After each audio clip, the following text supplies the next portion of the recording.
why is this important? So if you look at the consumer wearable technologies, let's just take an example of Fitbit. Several studies that have been carried out over the last 3 years have shown that there are significant discrepancies between a Fitbit device and a medical grade device in terms of, for example, steps taken or heart rate measurements and so on.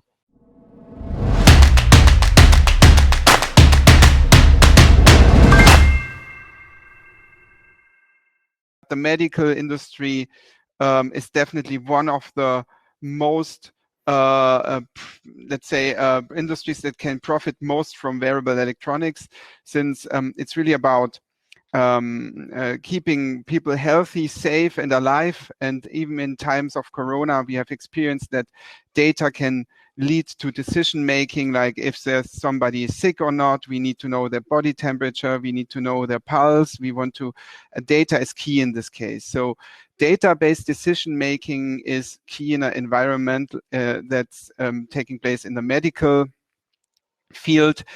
And so today we invited panelists that come from different backgrounds and that can give their insights from research to a final product that's already at the market.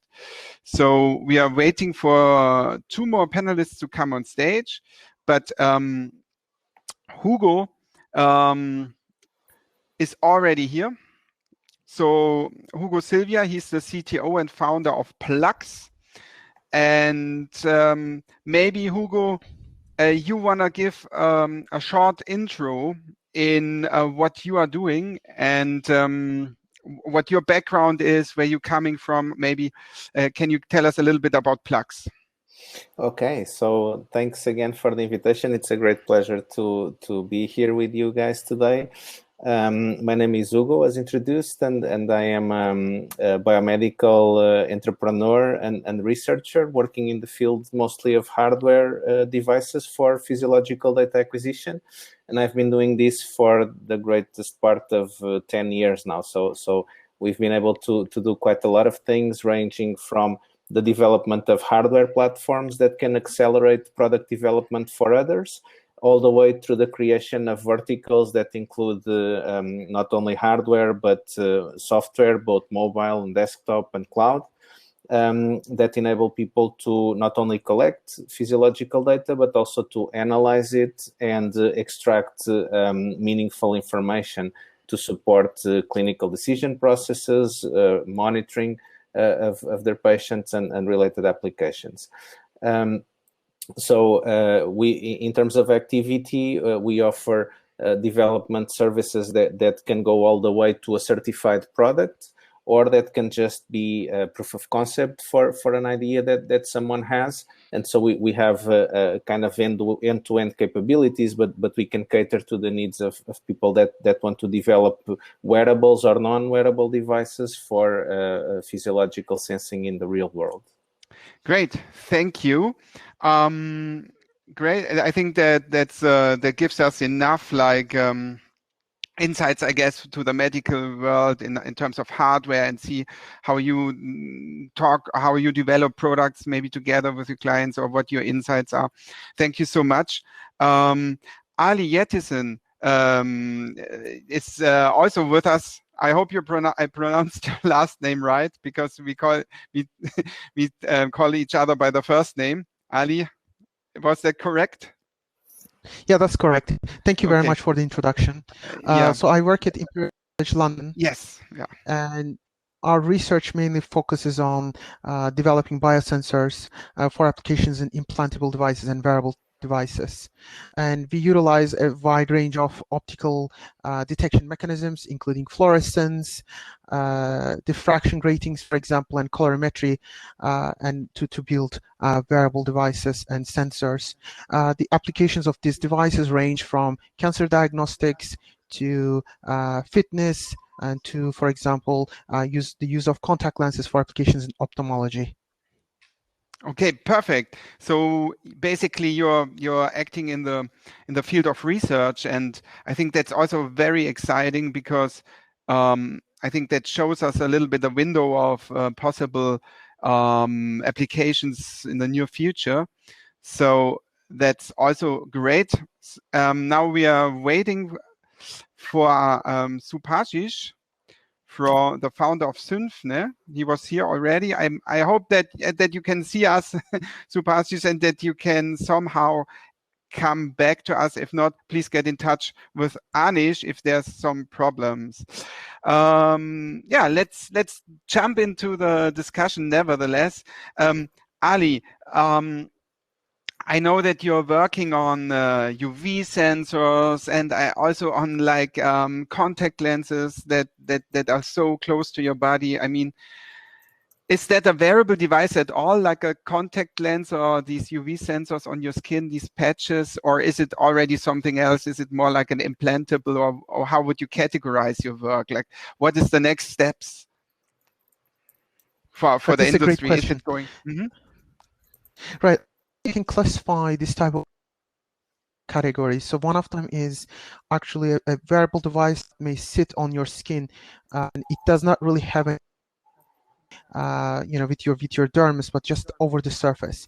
Also, wearable devices that penetrate inside the skin, maybe, for example, wearable glucose monitoring, continuous glucose monitoring systems. And there are also wearable devices that, as we call, in vivo sensors. For example, contact example, so it's actually placed in over the eye. So based on their categories, we can categorize them into these three sections.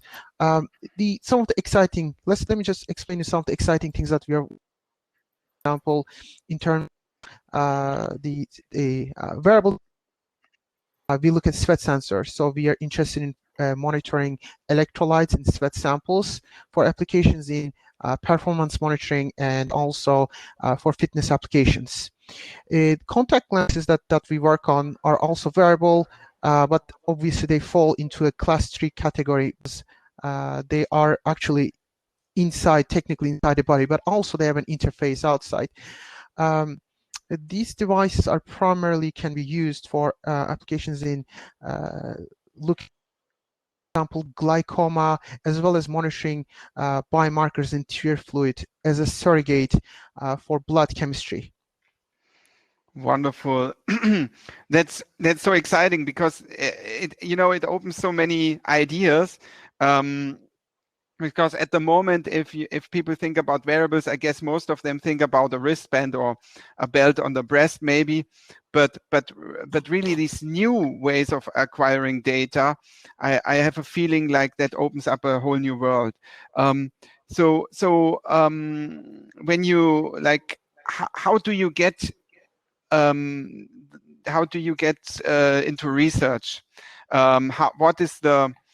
How do you define your goals, or how do you start your research when you work on these topics? Do you kind of reach out for new technologies, or is it more like problem driven? So can you describe a little bit the way you work on these problems? So the problems can be driven from multiple fronts. And one of the things that we do as researchers is that we have clinical collaborators, and they are the people who have first-hand experience with patients, and they have an overview of the importance of clinical problems. So when we have meetings with them, and they can rank the importance of the clinical issue.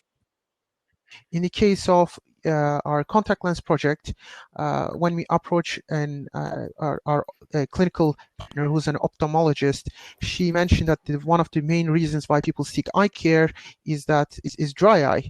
So that's why we thought that maybe making a sensor for dry eye can be very, very useful.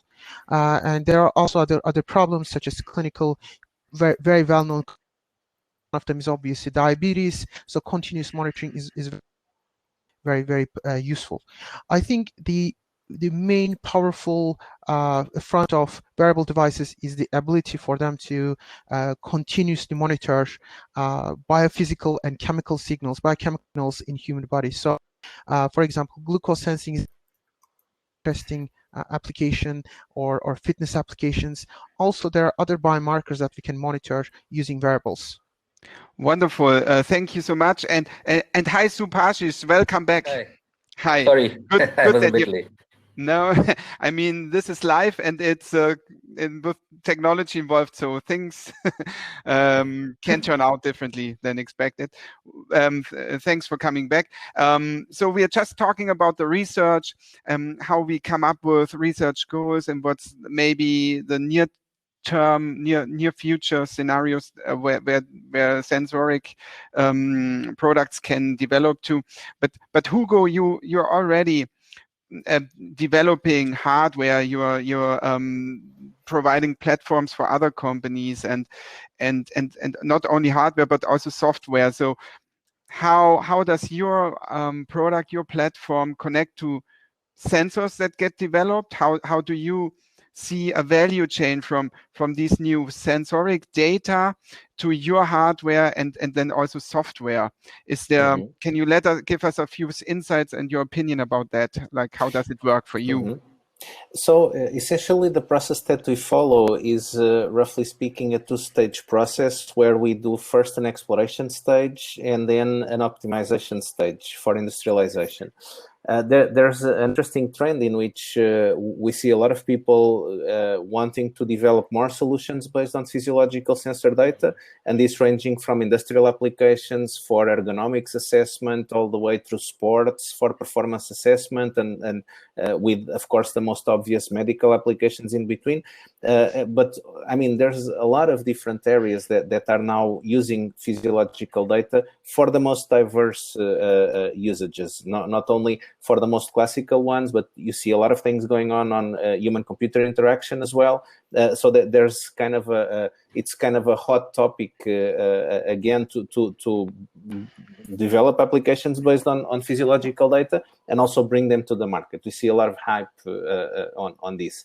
COVID, of course, enhanced this hype because in a few weeks, countries, national health systems had to adapt to remote monitoring in a way that was being attempted for more than a decade. So we all hear about telemedicine for more than 10 years now. And now it was actually a time where people really had to put this in the field and do it quickly. So there's kind of a renewed interest in this area.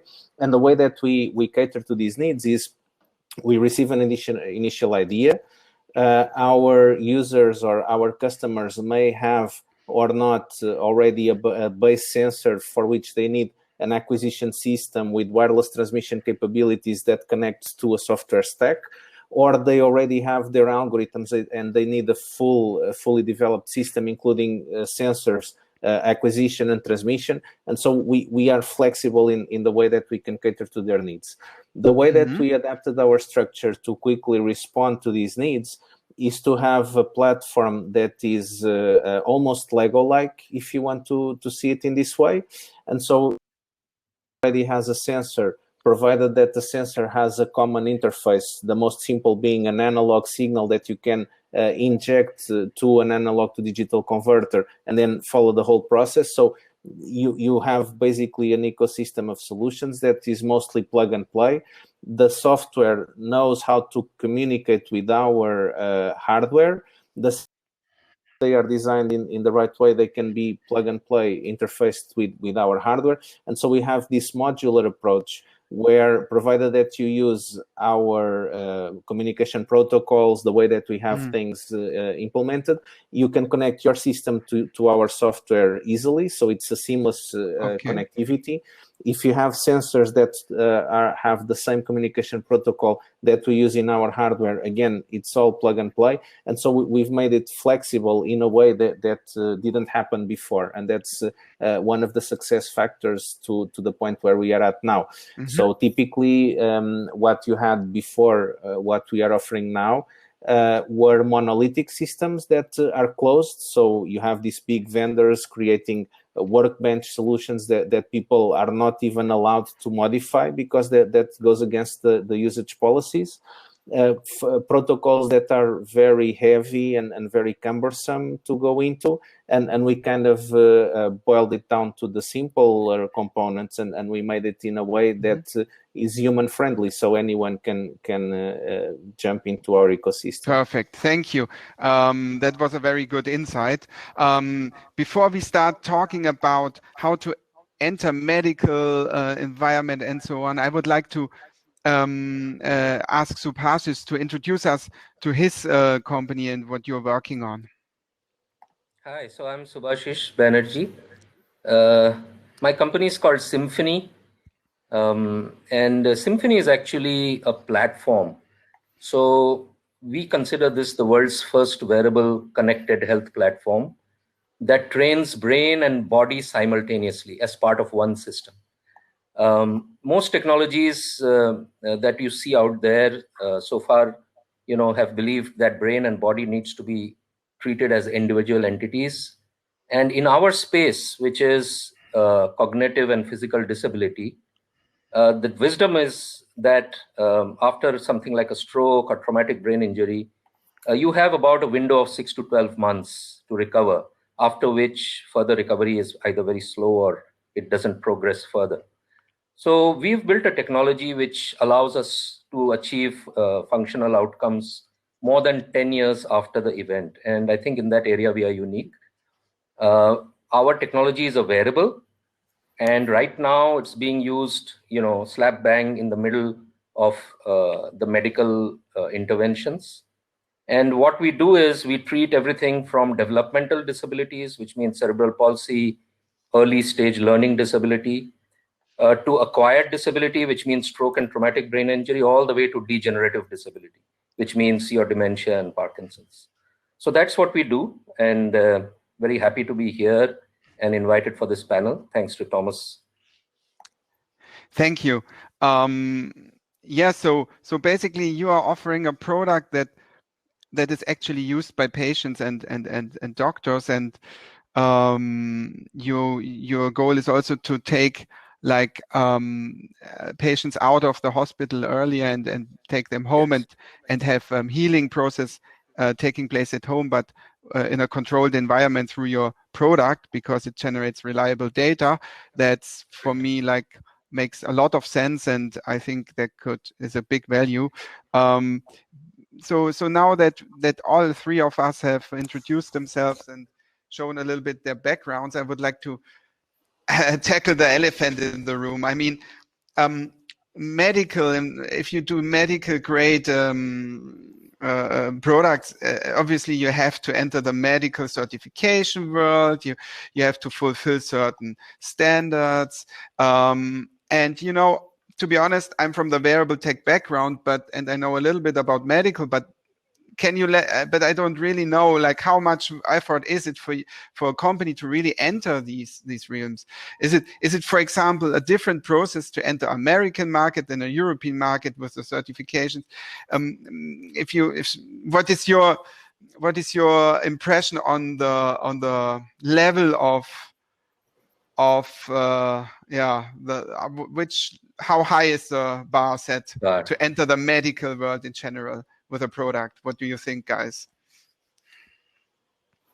So are you directing this towards someone, Thomas? Subhasis, I would like you to answer. Sure. It's just like, I think our open discussion is very welcome, but since we are virtual, it's not always so easy. Yeah. So Subhasis, No if you want to give some insights here. So, even before we try to figure out which country has a higher bar or a lower bar, I think what we are seeing now, sensors on one hand, which are medical grade, and wearables, which are very much in the consumer space.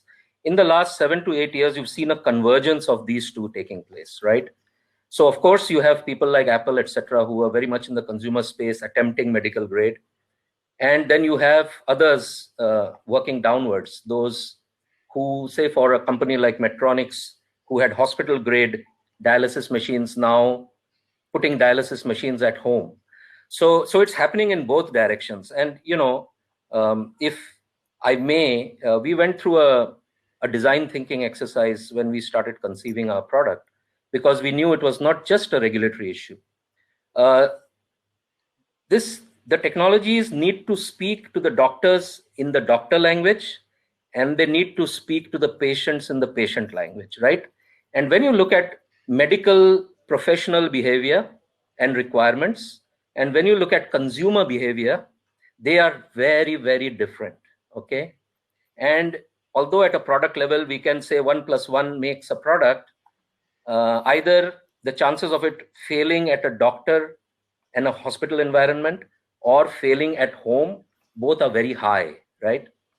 So we went through a design thinking exercise, and if I have maybe a minute, I will just walk you through one slide, through a screen share. Is that okay? Not a problem at all. Yeah, go ahead, please. Okay. So here I go. Do let me know if everyone can see it. It's a crude slide, okay? So pardon my PowerPoint skills. But what I call this is the edge of medtech and consumer durables, right? And what you see here is a sword. And for our group, what we did is when we went into scientific research, we simultaneously went into consumer research, okay? So these are two very different groups. Scientific research, we were associated with the hospital, and consumer research, we were associated with the design firm, a design thinking company, right? And the top edge in this diagram shows the medical community and environment, whereas the bottom shows the demands of the consumer company, right? Consumer environment. Then we had to establish the standards of typical med tech, but we also had to make it using, as far as possible, consumer electronics, right? And this is simply because in med tech, we choose regulatory process as one of the milestones to achieve. But in the consumer behavior, they want a new version every year. And for those of you who've gone through any regulatory process, you will know how difficult it is to create a new version and then put it through the regulatory process again. Of course, we wanted to publish medical outcomes, but then not all medical outcomes marry with consumer choices. To give you a small example, you may have something that is very accurate, but takes 10 minutes to put on. That's not acceptable in the consumer space. So you may have to settle for something which is 70% accurate, but a person can put it on in under 30 seconds. Then, of course, the treatment is one thing and the customer service is another thing. So on one hand, you can have a very good sensor technology, which is capturing great data. But at the other end, you also need to have a mobile app, which keeps in close contact with the patient. And when it comes to payments, typically in medtech, we would go insurance or government subsidy. But in the consumer space, it's consumer durables loans, right? So they have loyalty programs, interest-free installments, and things like that. So if you see how this whole thing is emerging, finally we come to behavior, where a person going to the hospital is willing to wait, trusts the doctor, and willing to take whatever the doctor says. Whereas in the consumer space, they want everything instantly. And if you say, oh, this is a cure for something like stroke, they'll be extremely skeptical, right? Lastly, I think, when you make a machine for the hospital, like an MRI machine, when the patient comes there, he only expects an MRI image. But in the consumer space, if you buy a mobile phone, you want everything in it, right? And so this journey is something that we undertook for 4 years to come to our product before we launched the product. And now what we are doing is, the body of the sword, if you will, is our data pipeline, and the artificial intelligence and ML becomes applicable at each one of these stages. Okay, so is it fair to say it's kind of a dual use approach? So you can have one usage in the medical industry, but then have the same all the product development that you put in the product, you can also put it in the consumer market. Does it mean you have two different products in the end, or is it one product that is medical grade but also great for consumers? So it's actually the same product in two different versions, right? Mm-hmm. One is a multi-user version, because in the hospital, the same doctor will be treating multiple patients. So it's a multi-user version, looks and feels the same. And the other is a home use version, which is single license version, right? And what we try to achieve is what we call transition to home. Like you mentioned some time ago, there's great pressure on hospitals to discharge patients earlier, right? And then when the patients go home, especially if they come from an acquired disability sort of a condition, once they go home, they really don't know what to do, right? you're cognitively, you're impaired, the family doesn't understand what's going on. And so it's very important that a person gets exposed to a technology at the hospital in the early stages of hospital admission, and then the doctor can send him home with the same thing, so that the transition to home is something that takes place seamlessly. That's the idea. Perfect. Okay, so that describes a very well transition from the hospital medical environment to the consumer environment, and I think there's a lot of things to develop there. A lot of scope for research, yeah, and lots of new things in that space. I would love to go on with this topic later, but first I would like to ask Ali, is there, in your perspective, if you do research, I guess a few of the things, sensors and things you do research on, they are more dedicated for the consumer world, and others maybe clearly have more scope, like a target to the medical environment. Does that influence your research as well? Do you have kind of different strategies because maybe you have to fulfill different certification levels or something like this also in the sensor world? Thanks for this great question. So obviously we have two research fronts. One of them is more consumer medical wearable technologies, and there's a great difference between these two approaches. So let me explain why. So if we are going to be using a wearable device for applications in medicine, so for point of care diagnosis or clinical diagnostics applications, it needs to go through a completely different tender process of regulatory framework. So in the United States, this is regulated by the FDA, and in the European Union, this is regulated by the European Medicines Agency. And wearable devices, they can fall within class 2 or class 3 categories. So class 3 categories are mainly for any device that can that may have a probe that needs to be inserted into the skin.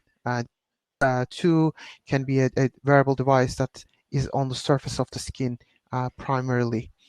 And the process of going through the FDA, just to give an idea to our audience, is approximately 5 years to get an FDA approval for a single product, and it can cost anywhere from $50 to $100 million of cost. So we are looking at up to approximately $50 million medical wearable device. The toughest part of introducing this to the market is the clinical trials. So if the device is going to be used, for example, in combination with a drug therapy, or if it's going to be used to determine and diagnose a patient, there's very little room there to have an error and erroneous measurements. Why is this important? So if you look at the consumer wearable technologies, let's just take an example of Fitbit. Several studies that have been carried out over the last 3 years have shown that there are significant discrepancies between a Fitbit device and a medical grade device in terms of, for example, steps taken or heart rate measurements and so on. And we cannot really to do that if it's a medical device, and FDA approval will be very, very difficult. Even though a device gets an FDA or CE approval, the device still may not be successful in the market. So we've seen, for example, examples such as GlucoWatch. So this was a non-invasive diagnostic device for glucose measurements. Although it had an FDA approval, it was not successful in the market. So FDA and European Medicines Agency, they will be only at the safety of this device. So if it does not harm the patients, it can be still introduced to the market. So I just want to emphasize that there are differences between developing a wearable medical device and a wearable device for consumer application.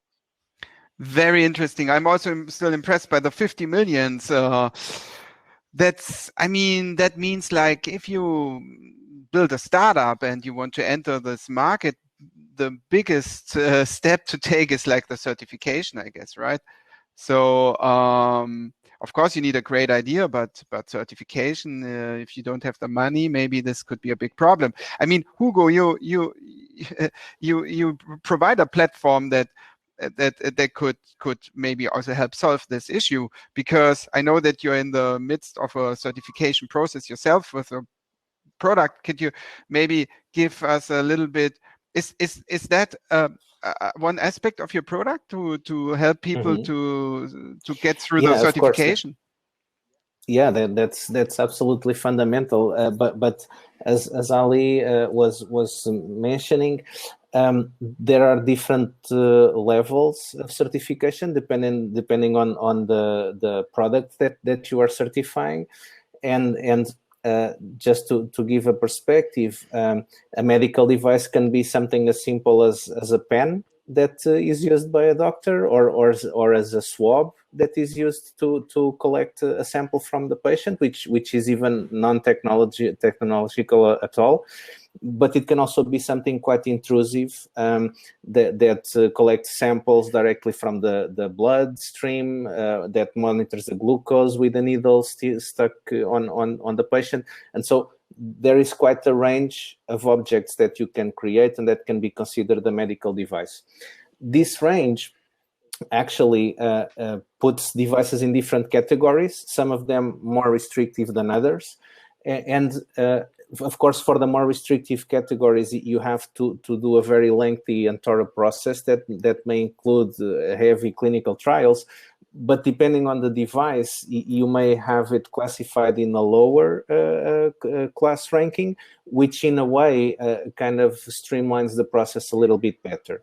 And of course, depending on the class of the device, you also have to factor in the components that you are using to build your device.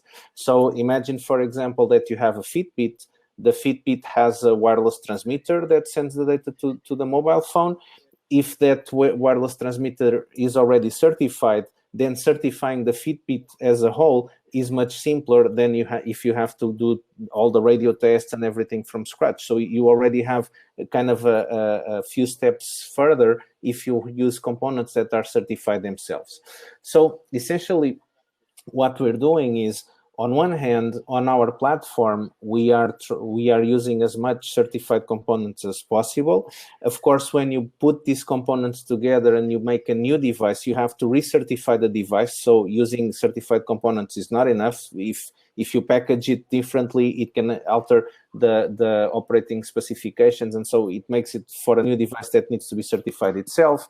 But what we are aiming at is to certify our platform with the sensors as a way of speeding up the process of others that build on top of our platform to certify their products. And so this being said, there is a range of options that you have to accelerate your process, and it can be quite simple. So, for example, if you have a device that is only used for investigational purposes, in which there are academics that are using this device and that can do some level of validation itself, there are some things that you can do even without having the device certified. So you can use it for investigational purposes, provided that you submit the use of your device through an ethical committee, that all the usage of the device is according to the safety precautions that it would need to be taken to be used with the actual users. So that these even may not require a certification by itself.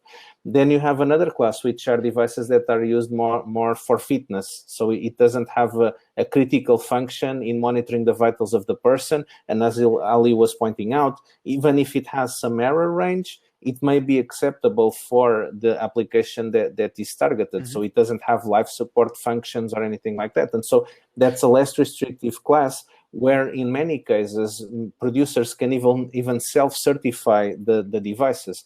For some time, the polar heart rate monitors were a part of this class of devices. So they were self-certified by the producer. Now they have a proper certification process. And then if you have devices that go into the more restrictive classes of medical devices, you can integrate in your supply chain even vendors that, for example, have ISO 13485 implemented, and that they can produce the devices according to the quality management system that is required for the certification. And in the limit, you can work with your suppliers to, in the end, have the process greatly streamlined. Of course, if you want to implement everything from scratch, you have to implement a quality management system. You have to implement the 13485 that is specific to medical device manufacturers. Then you have to do the technical file. You have to go through all the process. This can be quite thorough. But you can work with the consulting partners that are specialized in this area. You can work with your supply chain in order to guarantee that your suppliers are certified. And you have a lot of options that can make the process easier. Great. We were talking about ecosystems and platforms. So at the moment, like the software also gets certified. And yeah, let's start talking about data really. Like so you have a certified hardware product, and now the software, the data needs to be transferred. Is there some regulations on this that are differ from consumer products? I mean, a fitness tracker can basically transfer the data somewhere to the US or wherever the servers are, and we basically don't know where the data goes. But is there a difference in medical environment for this, for the data of the patients? Like, I mean, Subhasis, your product is also like, I mean, people use it in the medical, in the clinic, but they also take it home. So, how do you handle the data that's generated? Is it transferred through your server to the clinic, or, you know, how does the doctor understand what the patient is doing? It can get incredibly complicated, right? Not only between doctor and patient, but also as you cross borders and you come up against different standards over there.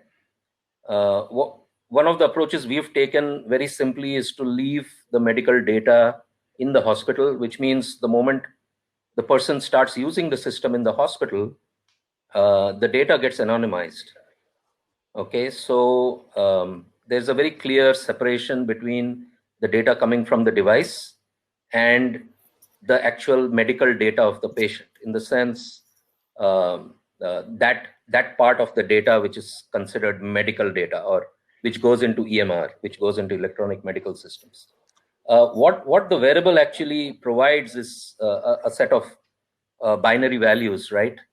And at this point of time, whether it's Europe or anywhere else, as long as it is completely anonymized and it's codified and it's encrypted, it can still be handled outside the hospital environment. So typically, you can route it directly to the hospital servers, or you could route it through a third party like us in a fully encrypted manner, so that it gets analyzed and the outcomes get pushed into the hospital servers. So basically, you have two pathways like that. The data gets analyzed by you, but it's anonymized. And then somehow the data gets back to the hospital, but they understand which patient the data belongs to. Because they match the code, the codified with the actual patient name and the patient history at their end. Because anyway, it's the hospital which is taking the clinical decisions, right? So we just need to do an analysis and push it back to them, and then leave the decision making to them. So that's a simple way of going about it. I mean, there is another way of going about it, that everything rests in the hospital servers, right? And they give us just access to one particular part of the server, which is completely anonymized. And so we could just extract the data from there, run it through an analytics, and push it back. Good, because I mean, you know, I imagine a doctor, they have their workflow. They have been working like this. They have very limited time. We have been talking about how much time does it take to put on the wearable, for example. But like, how much effort is it if you work with doctors? They need to also learn and understand your system, right? So. What is your experience in working with this side of the system, like the people who use it and have to understand it and maybe are not used to it? Do you have any? Can you share some experience with us in this side? Yes. So I think in our space, which is neuromuscular disability, right? It's very important for the doctors to physically use the device and experience it, right? That's usually a good first stage. So before we actually try it on patients, we try it on doctors and therapists. And because, you know, any kind of wearables is actually a personal experience from a consumer perspective, right? And so when the doctor puts it on, he sees, oh, this is easy, this feels good, and so on and so forth. It's easy to take off. Yeah, I think a disabled guy will be able to use it on his own, right? So that sets the stage. Then of course it's the data and what comes out of the data. So they will check whether the data is medical grade. They will check whether the noise in the signals is something within the boundaries of what they are used to. And then they will always try to correlate it with their metrics, the metrics they use in their practice, right? So although this is data in the field of disability, they will try and correlate it to the clinical scales that they use, which are all manual. And so once you are past that hurdle, then it's clear in their mind how they want to use the device, which kind of patients may benefit the most, and so on and so forth. Okay, thanks. Hugo, I don't know, like how do you plan to, or how do you integrate or plan to develop your device, your platform next? Is that a part of your strategy to fit into these clinical workflows, or what is your next step? Where do you take the data? That's a great question, and a lot of things have changed with the introduction of the GDPR regulations. So it kind of changed the whole game, and it's actually an important discussion topic for a few years. What is the data? Who does it belong to? The right to opt out, and even how much information can you extract from the data? So this is completely a topical question, because, for example, many people are not aware, but the ECG signal, for example, has some biometric properties. So a part of your identity is enclosed in that source, and it's something that it's very easy for people to share without knowing. And so if you think about this in the whole industry, you are talking about a huge quantity of devices that are collecting data that may have information about yourself. Even if the data itself is de-anonymized, the source may have biometric information about yourself, so it can be traced down to you. And if you think about how it's used, you can easily envision insurance companies accessing the data, so that there's a lot of good and bad uses that can come about. So there's actually a lot of discussion going around this, and it's important to establish a framework that can regulate the whole industry. So the GDPR does an amazing job about that, but even the vendors need to have an ethical approach to how data is used because of how sensitive it is. The most frequent question that we have from the people we work with is, where does the data go? So do we store some of the data that is collected from our devices? Is it something that is solely controlled by the integrator? And so we've been quite cautious in guaranteeing that we provide an entry point to the raw data, but the way that it is used and the way that it is shared is managed by the integrator. So we don't have access ourselves to the data, and our core business is actually on the hardware side. It's not on how much information we extract from the data, and we are keen on kind of sticking to this approach, because then we leave the data to the users and to the integrator. So to be honest, we don't have a straightforward answer for this, because it then boils down to how each people sees the data, how each people extracts value from the data. But it's definitely a concern that would require even some education on the consumer side, because if you think of people that have less technical literacy, they can very easily opt in to use a device that is continuously monitoring their health, that is continuously sharing that information with others, and they are not aware of what's being done with that information. So it's kind of an ethical question also, more so than a technical question in many aspects. There are many questions, and they are very important, and we could spend a whole evening about discussing the ethical questions behind it. And I think it's really a question also for society, for our whole society and politics. So if you allow me to leave it aside for today, and we focus on what the value for a patient, if we, for example, have real-time data, like, do you think this is part of the future to have, like, do you see us tracking the data and share it with our doctor in real time? I mean, we can see it in sports, but it's all telemedicine. You could that could be a huge part of telemedicine if they could instantly access your data. Like, do you guys work on these concepts or? Yeah, I think that's a fundamental change in how people manage their own health and also how doctors assist their patients. I mention this quite often, but there's this book by Eric Topol that is The Creative Destruction of Medicine that focuses exactly on this. Even in the perspective of a doctor, Eric Topol is a world-renowned doctor. The medicine needs to adapt to this new reality where you have devices that are continuously connected 24/7, streaming data and interpreting that data in a way. The goal is not to replace doctors, but to augment their capability to assist patients. And the transformation can be quite dramatic because all of a sudden, you don't need to go to a medical facility when you feel some symptom, and it can be too late. And you can move into a scenario where you can predict the trends of a user and anticipate health conditions based on the data that's being collected. And we have a number of cases that have been reported even using devices as simple as the Fitbit that detect arrhythmias in the user, and that they afterwards they seek medical assistance and they discover that they have quite severe problems that would be life-threatening if they weren't assisted in due time. And so it's quite transformative the way that these devices can change medical practice and also self-management by patients. This being said, I think that there is an important aspect that is following this trend, which is how do we move from data by itself? Because you can generate a lot of data. If people don't know how to interpret it, they will stop using the devices. They won't recognize as much added value, and so there needs to be something else.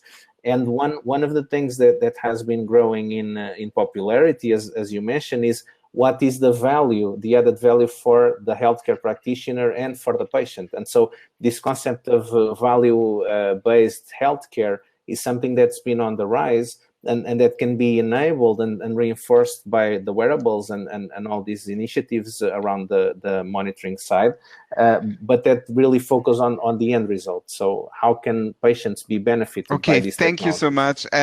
Unfortunately, we're running out of time. I got a signal from backstage that we're already a little bit over the time, but I don't want to end the session without asking all of you for your perspective. Like, what is the next step for you or for your industry, like from your personal perspective, from research, from your product or from your platform, or in general, what are your thoughts?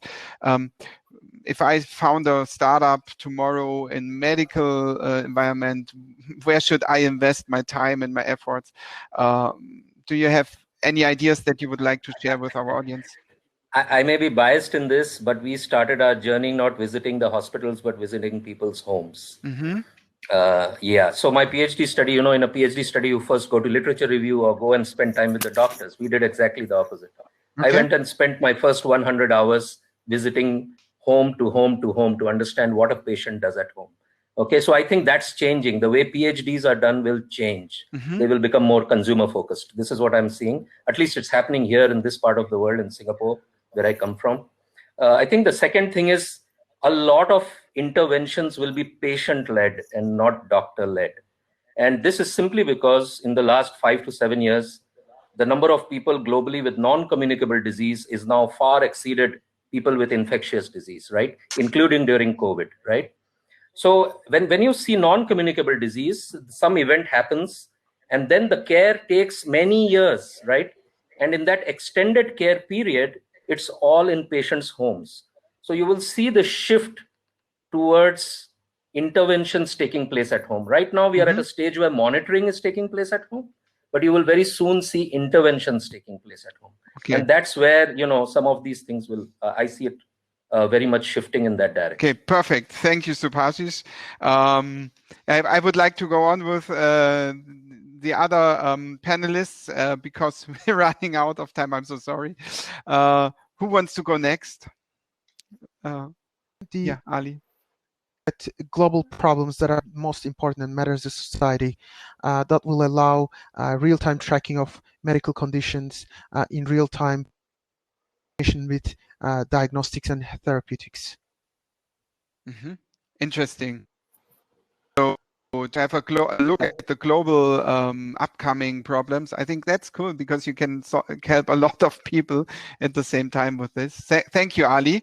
Hugo, what is the future of medical wearables? I think that the trend, it ties well with what was said before, but I think that we will see more and more work around personalized medicine. So the fact that you can collect huge amounts of data from a single patient and the fact that you can aggregate this data at a broader level is something that will enable you to understand better the needs of a specific patient and also to assist them in a more personalized way, because so far medicine has been quite general, so it's almost one size fits all. It's not ipsis verbis, but it's more or less the approach. And the more data you collect, the more you will see that individuals are different, that they have different needs, different rates at which their disease progresses, and so you'll be able to tailor the treatments and the monitoring to cater the needs of each particular patient. On the hardware side, I think that, and this also relates with some work that I do more at the research level, I think that you will see more and more sensors dematerializing. So the sensor becomes your environment and not only something that you wear on yourself, and all of these work as an ecosystem. So you can easily have your Alexa monitoring your audio, noticing that you are coughing and that you have a specific type of coughing that may be related, for example, with COVID. And so this may trigger a recommendation for you to see your doctor. And so having the health monitoring system as something that is more around your environment than only placed on you as a wearable, I think it will become more and more popular. Fantastic. Thank you so much for these insights.